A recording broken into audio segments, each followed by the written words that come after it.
Good morning बच्चों, कैसे हैं आप लोग। आई होप कि खूब बढ़िया होंगे और अच्छे से पढ़ाई कर रहे होंगे।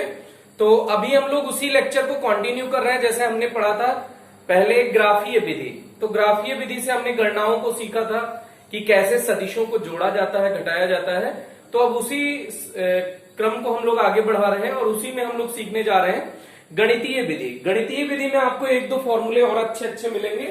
तो अभी हम लोग डिस्कशन करने जा रहे हैं गणितीय विधि। सदिशों को जोड़ने के लिए गणितीय, जोड़ने या घटाने के लिए गणितीय विधि है। तो ये दो प्रकार की होती है बेटा।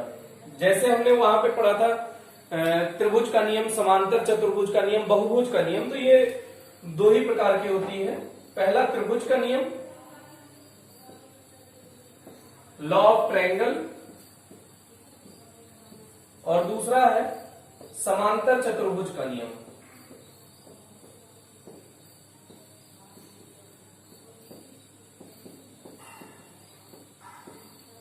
तो अब इसमें से त्रिभुज का नियम और समांतर चतुर्भुज का नियम, परिभाषा की बात करें तो हम लोग पीछे परिभाषा पढ़ चुके हैं। तो अब हम लोग सिर्फ मैथमेटिकल प्रूफ देखने वाले हैं। तो उसी में हम लोग सबसे पहले देखने वाले हैं समतल में जो गणितीय विधि है वो त्रिभुज का नियम। कौन सा देखने वाले हैं बेटा? त्रिभुज का नियम। तो त्रिभुज के नियम में हम लोग देखेंगे, जैसे कि हमने पहले ही डिस्कशन किया कि एक सदिश कोई ए है और दूसरा सदिश कोई बी है। ये त्रिविमीय आकाश में स्थित है। अब हमने क्या सोचा कि इनसे हमें क्या करना है, त्रिभुज का निर्माण करना है। तो सबसे पहले ए वेक्टर को उठाइए और मुक्त आकाश में ले जाइए, जहां भी आपकी मर्जी हो।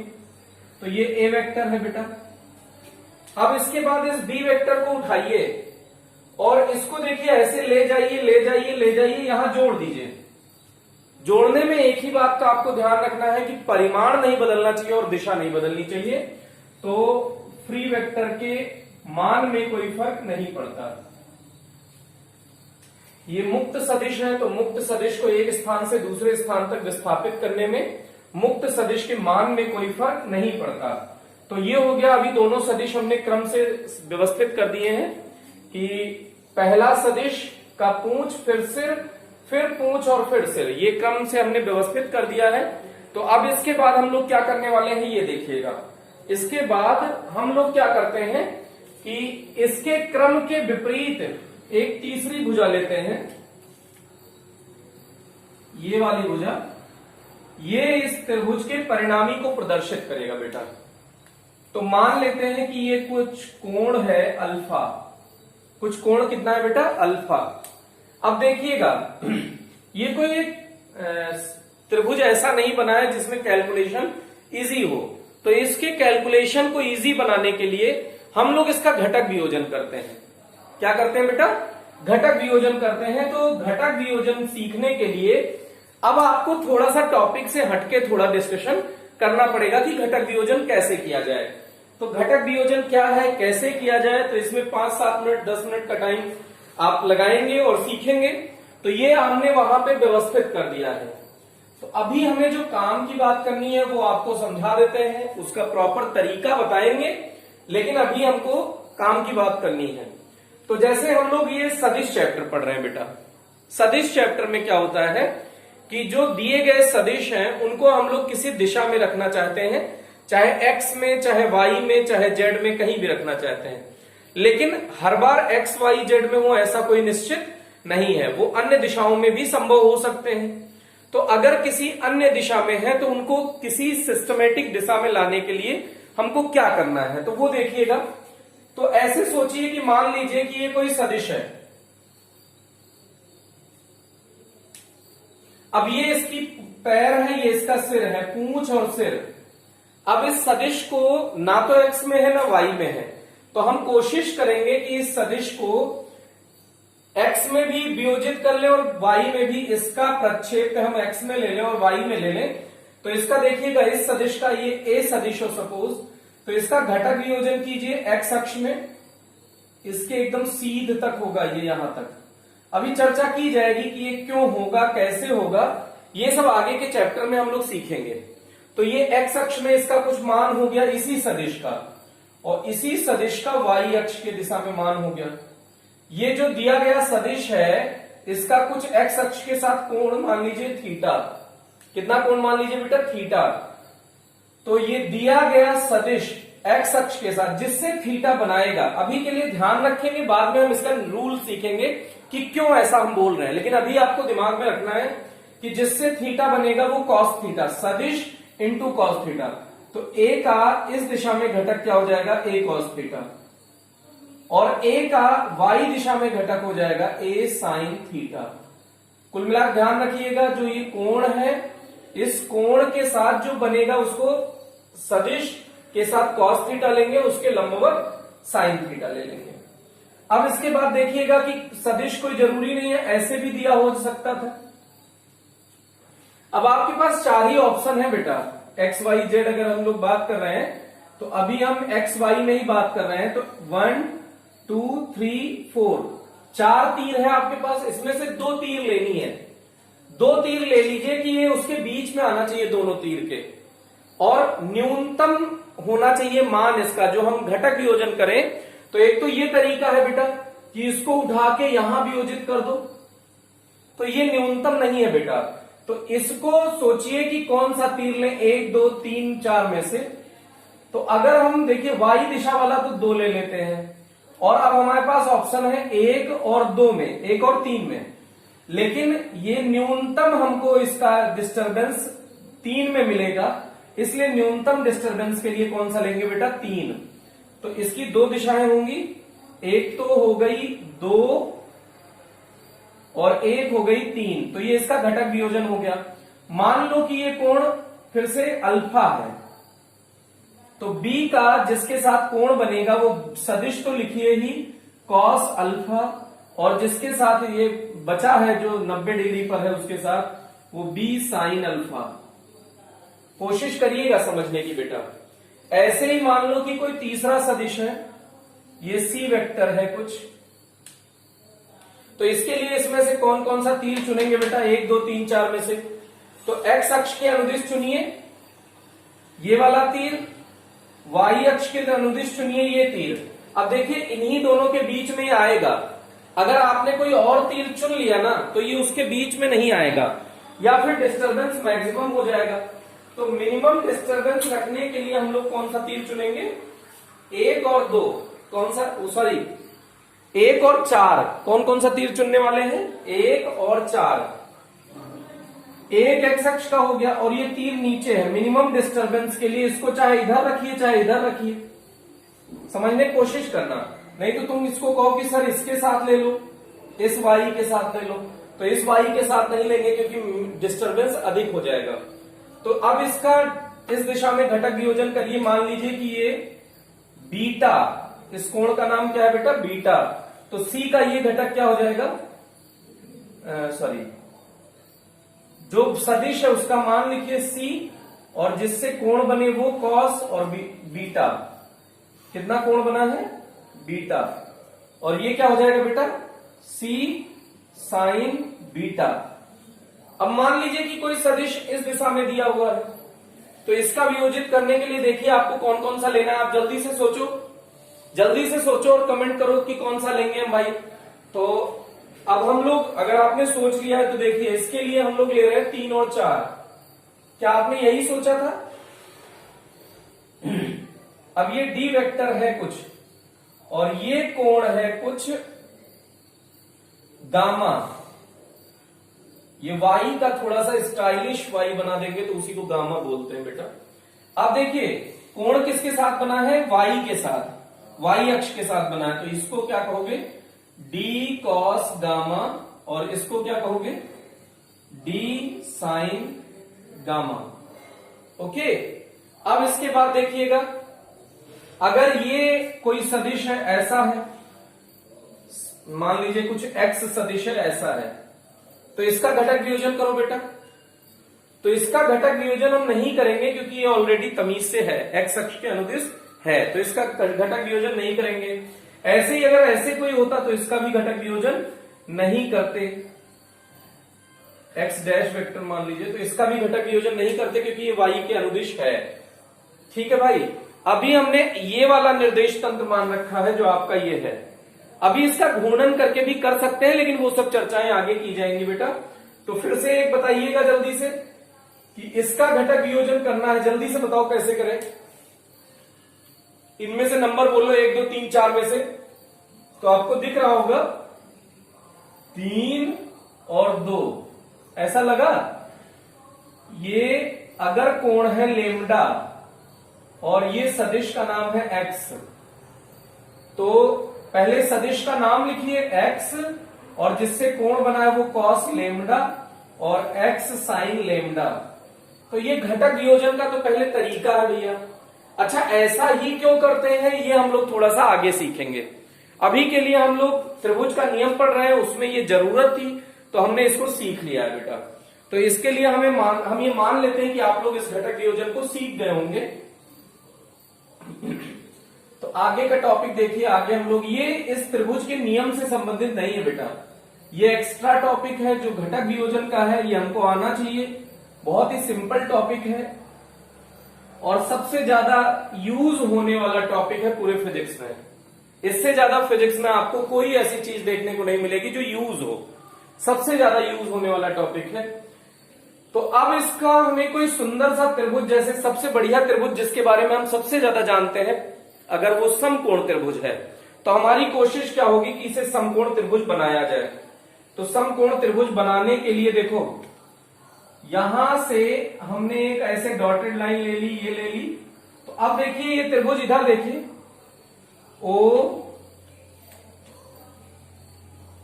पी क्यू एस, OPQS, ऐसे हमने अब त्रिभुज देखिए OQS, कैसा त्रिभुज बन गया, समकोण त्रिभुज। अच्छा, ये कुछ कोण मान लीजिए कि ये कोण कुछ थीटा है, तो B का जो x अक्ष के अनुदिश होगा, बताओ जिससे थीटा बनता है वो क्या हो जाएगा बेटा, cos थीटा। तो B cos थीटा। अब ऐसे B का घटक वियोजन करना है, B ऐसे है बेटा, तो ये घटक हो गया।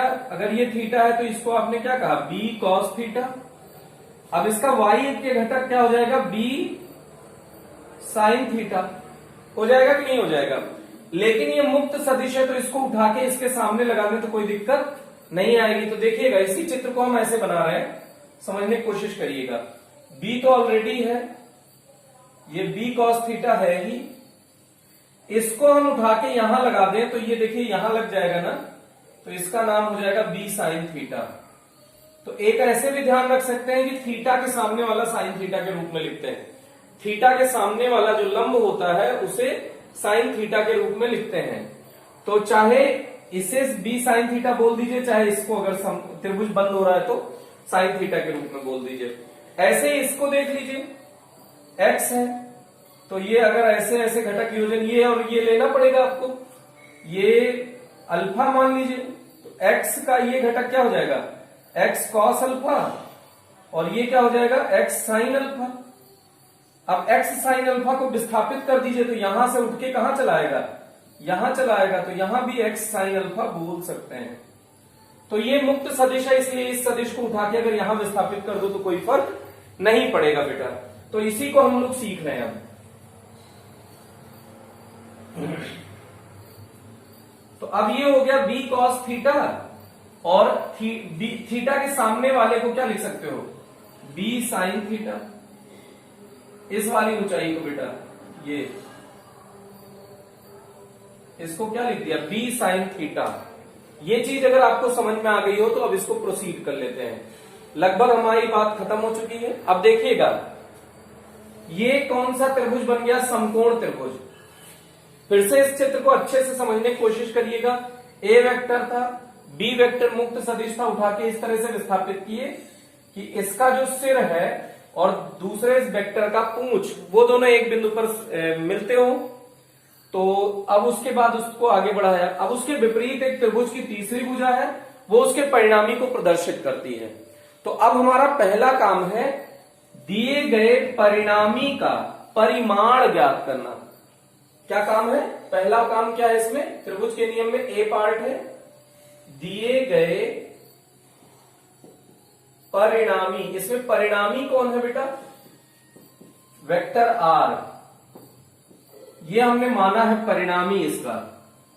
अब इसी का परिमाण ज्ञात करना, ये हमारा पहला टास्क है। तो अब इसे ज्ञात करना है, तो आप त्रिभुज ले लेते हैं। देखिए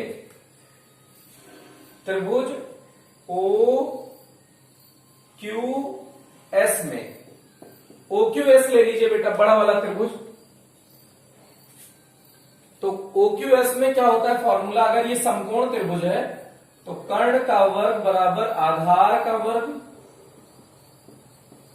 प्लस लंब का वर्ग, इसमें कोई शक नहीं होना चाहिए।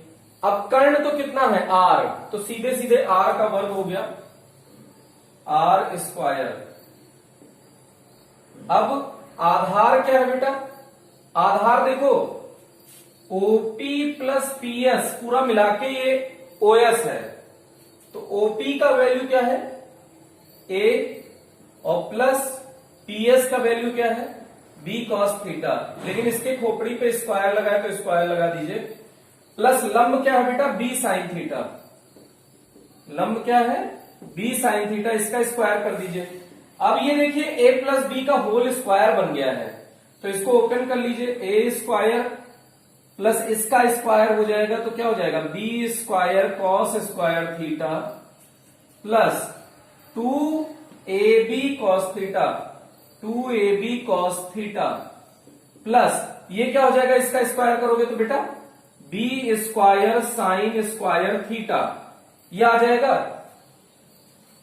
अब ए स्क्वायर तो रहने दीजिए, फिर b square cos square theta, b square sine square theta, तो इसमें से बी स्क्वायर कॉमन ले लीजिए, तो क्या आ जाएगा cos square theta plus sign square theta, और ये और बच गया 2ab कॉस थीटा।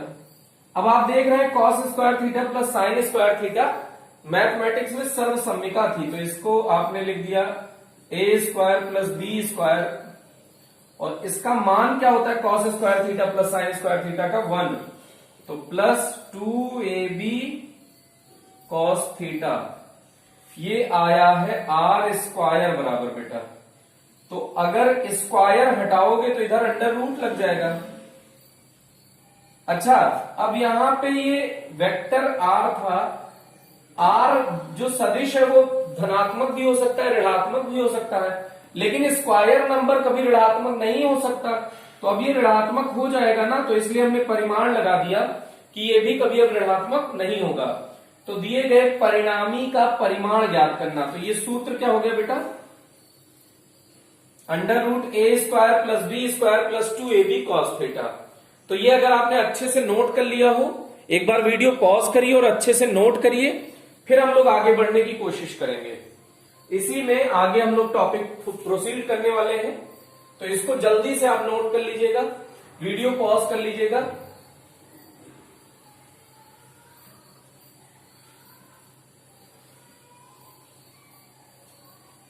एक मिनट फिर से आप बोर्ड पे देखिए हमने अभी तक किया क्या है। कर्ण का वर्ग मतलब आर का वर्ग बराबर आधार, आधार यहां से यहां तक है, तो यहां से यहां तक ए है और यहां से यहां तक बी कॉस थीटा है, तो आधार पूरा क्या हो गया ए प्लस बी कॉस थीटा, लेकिन आधार का वर्ग होता है तो ए प्लस बी कॉस थीटा का होल स्क्वायर, और लंब होता है बी साइन थीटा, तो लंब बी साइन थीटा है, तो बी साइन थीटा है तो उसका स्क्वायर करोगे तो बी साइन थीटा का होल स्क्वायर हो जाएगा। अब ए प्लस बी का इस होल स्क्वायर का फॉर्मूला लगा दीजिए, तो क्या आ जाएगा A square plus B square cos square theta plus 2ab cos theta, और फिर उसके बाद ऐसे इसका स्क्वायर कर दीजिए तो b square sine square theta. अब ये ओवरऑल अगर ये दोनों को आप ऐड कर देंगे तो A sine square theta plus cos square theta एक हो जाएगा, तो आपका फॉर्मूला आ जाएगा आर का परिणाम, आर जो वेक्टर था परिणामी का, उसका जो परिमाण था वो under root A square plus B square plus 2ab cos theta था। अब दिए गए परिणामी का परिमाण ज्ञात करना था, अब की बार दिए गए परिणामी की दिशा ज्ञात करनी है, की दिशा ज्ञात करना।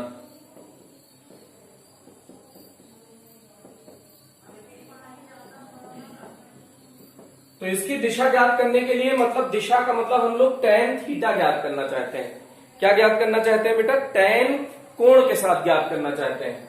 तो देखिए इस त्रिभुज को देखिए आप जल्दी से, ये अल्फा और थीटा अलग अलग होगा, ये ध्यान रखना बेटा। तो इसमें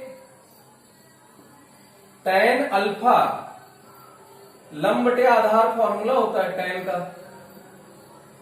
अब इस त्रिभुज में देखिएगा, त्रिभुज OQS में त्रिभुज कौन सा ले रहे हैं, यही बड़ा वाला बेटा। तो tan अल्फा बराबर लंब, लंब कितना है b sin थीटा, तो b sin थीटा अपॉन आधार कितना है, तो आधार यहां से यहां तक प्लस यहां तक, तो आधार हो जाएगा a plus b cos theta. तो tan अल्फा बराबर ये हो गया। तो अगर इसको ऐसे थोड़ा सा ध्यान दीजिएगा, इनवर्स फंक्शन होता है, तो अल्फा बराबर क्या हो जाएगा, tan इनवर्स, ये tan उधर चला जाएगा तो tan इनवर्स हो जाएगा b sin थीटा बटे a plus b cos theta. तो ये दूसरा फॉर्मूला हो गया बेटा। अब इसमें विभिन्न स्थितियां बनेंगी, पहले ये दोनों फॉर्मूले आपके दिमाग में होने चाहिए। अब इन्हीं दोनों फॉर्मूले का यूज करके अब हम लोग थोड़ा सा आपको दिखा रहे हैं, दोनों फॉर्मूले आपके सामने लिख देते हैं। अभी इसकी कहानी खत्म नहीं हुई है बेटा, आगे देखिएगा।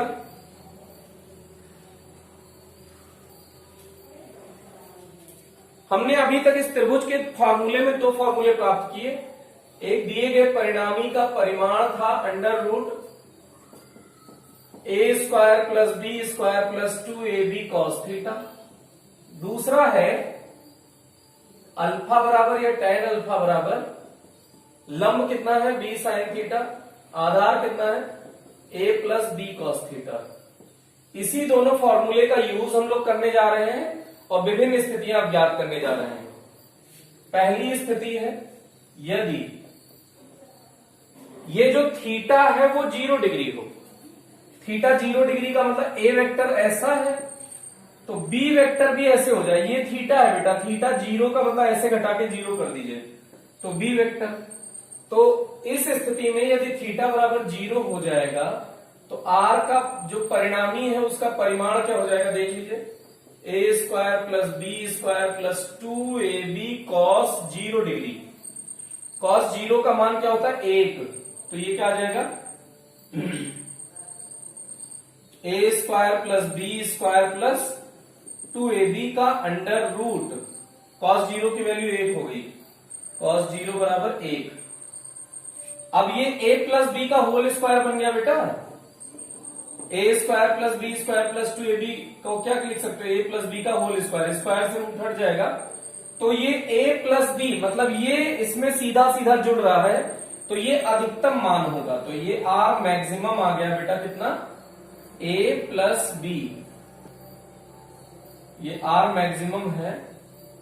अब ये तो आपने परिमाण ज्ञात कर लिया परिणामी का, ये परिमाण अगर मान लीजिए r मैक्सिमम है और tan अल्फा ज्ञात कर लीजिए कोण, तो ये 0 डिग्री आना ही चाहिए। देखिए आप b sine 0, b sine 0, sine 0 का मान 0 ही हो गया, a प्लस b cos 0, तो साइन 0 0 हो गया तो ये ऊपर 0 हो गया तो ये पूरा 0 आ जाएगा। tan अल्फा बराबर 0, तो अल्फा बराबर भी 0 होगा। देखिए कैसे होगा, अल्फा देखिए यहां इससे मिला हुआ है, इसको समझने की कोशिश करिएगा बेटा।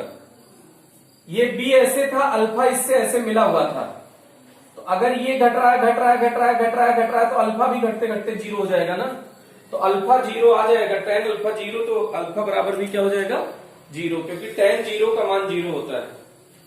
ये tan 0 का मान 0 होता है तो इसकी जगह tan 0 रख सकते हैं, tan अल्फा बराबर tan 0, तो अल्फा बराबर 0। तो ये पहला केस था बेटा।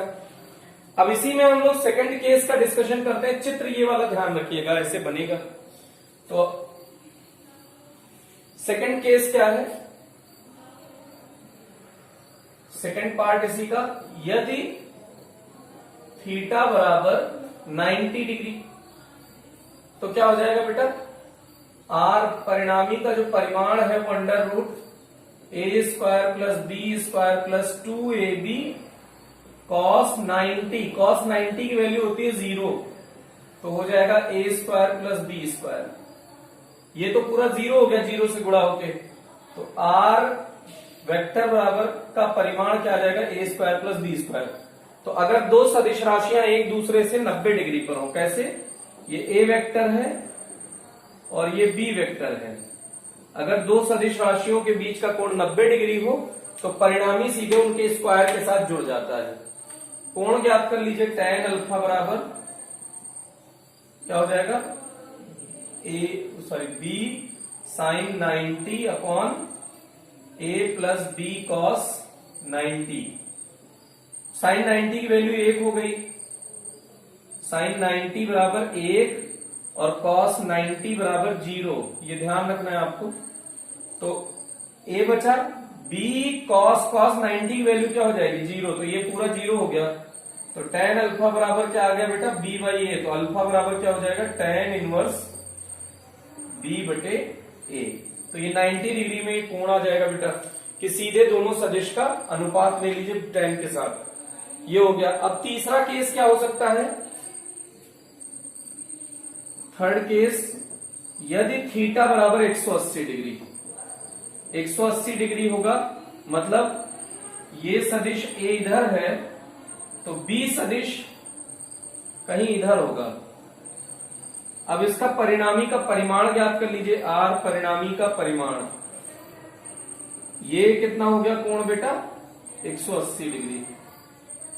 ए square plus B square plus 2ab cos 180, cos 180 का मान क्या होता है, -1। तो A square plus B square -2ab हो जाएगा, क्योंकि -1 का अगर 2ab से गुणा करोगे -2ab हो जाएगा, तो ये आ जाएगा under root A square plus B square -2ab, तो ये आ जाएगा under root A minus B का whole square, A minus B का होल स्क्वायर। अब स्क्वायर से रूट हट जाएगा बेटा, स्क्वायर से जब रूट हटेगा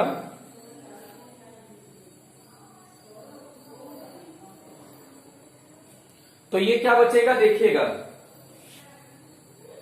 आर परिणामी जो है वो ए माइनस बी आ जाएगा। ए माइनस बी का मतलब दोनों सदिश राशियां घट रही हैं।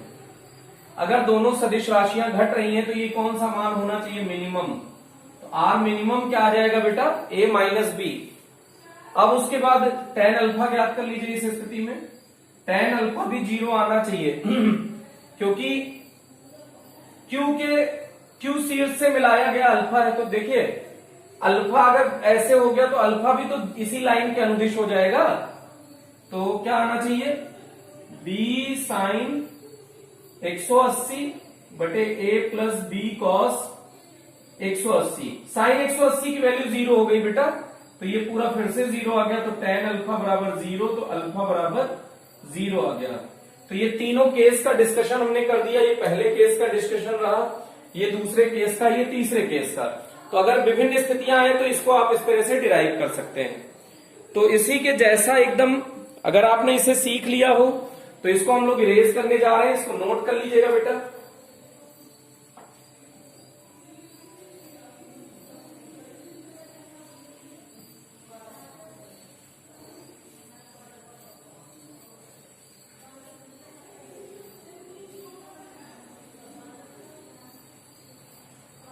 अब इसके बाद हम लोग पढ़ने जा रहे हैं इसी गणितीय विधि में समांतर चतुर्भुज का नियम। समांतर चतुर्भुज का नियम। बेटा जैसे आपने त्रिभुज का नियम पढ़ा है, डिट्टो वही समांतर चतुर्भुज का नियम है। ऐसे भी सोच सकते हैं, रिवीजन होने जा रहा है आपका। तो वही फिर से कहानी, ये ए वेक्टर इधर दिया हुआ है, किसी को भी ए किसी को भी बी मान सकते हैं, लेकिन जैसे हम ये बता रहे हैं कि पिछले डेरिवेशन का डिट्टो कॉपी है, तो इसको आप देखिएगा। अब ये मुक्त आकाश में ले गए, ये ए वेक्टर है। इस बार क्या करेंगे, अगर समांतर चतुर्भुज को बनाना है तो दोनों की पूंछ एक बिंदु पर होनी चाहिए। तो दूसरे सदिश को उठा के सिर्फ इतना ले जाइए, आगे सर से मत जोड़िए। तो ये हो गया बी वेक्टर। अब देखिएगा, इसमें क्या आपने परिभाषा पढ़ी है कि इसको आगे बढ़ाकर समांतर चतुर्भुज का निर्माण करें। तो दोनों के कटान बिंदु से होकर जाने वाला विकर्ण, ये विकर्ण इन दोनों सदिशों के परिणामी को प्रदर्शित करेगा। तो ये इसके साथ कुछ कोण है अल्फा। ठीक, अब ये हो गया इसके समांतर चतुर्भुज का डायग्राम। लेकिन अब इसका घटक वियोजन करना है बेटा, तो इसको थोड़ा सा यहां से उठाइए, ऐसे सोचिए कि यहां पहुंच गया, एकदम डिट्टो डेरिवेशन है। तो अगर बी यहां पहुंच गया है, सॉरी, इसी लाइन के अनुदिश अगर बी ये होता, ये त्रिभुज जैसा ही बन गया देखिए। तो इसका फिर से ये देखिए, इसे ऐसे करेंगे, ये अल्फा है तो ये कुछ नया होगा थीटा, तो ये बी है तो ये भी मुक्त सदिश है तो बी होगा। फिर से घटक वियोजन कर दीजिए, बी कॉस थीटा और b sine theta, O P S Q ऐसा। अब फिर से वही त्रिभुज ले लीजिए बेटा, ओ पी एस, ये त्रिभुज ले लीजिए। तो त्रिभुज ले लेंगे तो कर्ण का वर्ग बराबर आधार का वर्ग प्लस लंब का वर्ग। आप करेंगे तो कर्ण का वर्ग कितना है, आर का वर्ग, आधार कितना है, A plus B cos theta का होल स्क्वायर, और लंब कितना है, बी साइन थीटा का होल स्क्वायर। तो जब इसको सॉल्व करेंगे तो ये फिर से वही आ जाएगा बेटा, आर बराबर under root A square plus B square plus 2ab cos theta. करके ट्राई करिएगा आप, आपको बहुत अच्छा लगेगा। और फिर इसके बाद अगर हमने कोण ज्ञात करना है तो ये ध्यान दीजिएगा कि इसी त्रिभुज में ये tan अल्फा ज्ञात करना है। तो tan अल्फा, अल्फा के सामने वाला लंब इस त्रिभुज में, समकोण त्रिभुज देखा करो बेटा, 90 डिग्री का कोण होना चाहिए। तो ये देखिए 90 डिग्री का कोण है कि नहीं है, ये तो 90 डिग्री का कोण है, तो ये समकोण त्रिभुज बन रहा है। यहां थोड़ा सा लाइन सीधी कर लीजिएगा, आपको ये टेंशन हो रही होगी। तो ये समकोण त्रिभुज बन गया बेटा। तो समकोण त्रिभुज में कोण क्या, वो थीटा क्या हो जाएगा, tan थीटा, लंब बटे आधार। तो लंब कितना है, b साइन थीटा, आधार कितना है, a plus B cos theta. तो आप देख रहे हैं कि कोण या दिशा का मान भी एकदम डिट्टो सेम आ गया है। तो इसका मतलब है कि दोनों डेरिवेशन एकदम सेम होता है। सामने देख लीजिएगा, एक हमने स्टार्ट, हम आपको बता देते हैं कैसे करेंगे। tan तो आप निकाल ही लेंगे, त्रिभुज ले लीजिए OPS में समकोण त्रिभुज लेना है बेटा। कौन सा त्रिभुज ले रहे हैं, समकोण त्रिभुज फलाने में। तो कर्ण का वर्ग कितना है, आर का वर्ग बराबर लंब कितना है, बी साइन थीटा का वर्ग प्लस आधार कितना है, A plus B cos theta, तो इसका वर्ग। अब इसी को ओपन कर दीजिए, B square sine square theta plus इसको ओपन कर दीजिए, ए प्लस बी का होल स्क्वायर, तो A square plus B square cos square theta plus 2ab cos theta, ये हो जाएगा। अब बी स्क्वायर कॉमन ले लीजिए, तो sine square theta plus cos square theta plus A square plus 2ab cos theta. फिर से इसका मान 1 हो गया, तो वही फिर से a square plus B square, ये 1 हो गया बेटा, plus 2ab cos theta. R vector का परिणामी का परिमाण क्या हो गया, ये हो गया। अच्छा, ये परिमाण क्यों लगाया, ध्यान दीजिए, स्क्वायर नंबर कभी निगेटिव नहीं होता, लेकिन सिर्फ आर लिखेंगे तो वो निगेटिव हो सकता है। तो निगेटिव नहीं होगा, तो इसके लिए हमने क्या कर दिया, परिमाण लगा दिया कि फिर भी ये निगेटिव नहीं होगा। तो दिए गए परिणामी का परिमाण ज्ञात करने का ये सूत्र हो गया। ऐसे दिशा ज्ञात करने के लिए tan अल्फा निकाल लीजिए, tan अल्फा बराबर लंब b साइन थीटा बटे a plus B cos theta. लंब ये हो गया इस त्रिभुज में, इस वाले त्रिभुज में ये लंब हो गया, और यहां से यहां तक आधार हो गया, तो ये सेम वही आ गया। अब इसका मतलब है कि ये डेरिवेशन एकदम डिट्टो आगे बढ़ने वाला है। जैसे अगर विभिन्न स्थितियों का डिस्कशन करेंगे तो तीनों स्थितियां एकदम सेम आ जाएंगी। तो इसलिए इसमें अब कोई नए टाइप का डेरिवेशन नहीं है ये, तो इसीलिए हम लोग इसका डिस्कशन नहीं कर रहे हैं। लेकिन अगर आपको वेक्टर चैप्टर को आगे अच्छे से सीखना है तो ये त्रिभुज का नियम या समांतर चतुर्भुज का नियम, ऐसा कह सकते हैं कि दोनों सेम नियम है, एकदम अच्छे से आना चाहिए। बस ये है, ध्यान दीजिएगा, त्रिभुज का नियम में क्या होता है कि ये पूंछ से सिर और अगले वेक्टर का पूंछ से सिर ऐसा बनाते हैं। समांतर चतुर्भुज के नियम में ये ध्यान दीजिएगा, दोनों का चाहे पूंछ पूंछ एक बिंदु पर कोइंसाइड कर जाता है, एक बिंदु पर मिल जाता है, तो ये इसमें समांतर चतुर्भुज का बनेगा। तो समांतर चतुर्भुज और त्रिभुज के नियम में बस चित्र का शुरुआत का थोड़ा सा डिफरेंस है, बाकी कैलकुलेशन डेरिवेशन पूरा सेम है। तो इसलिए हम लोग इसी टॉपिक को आज इतना ही करते हैं। तो इसको अच्छे से तैयार कर लीजिएगा। तो और कोई अगर समस्या आती है तो कमेंट सेक्शन में बताएं। तो आज के लिए इतना ही। Thank you. हंसते रहिए, मुस्कुराते रहिए और खूब पढ़ाई करते रहिए।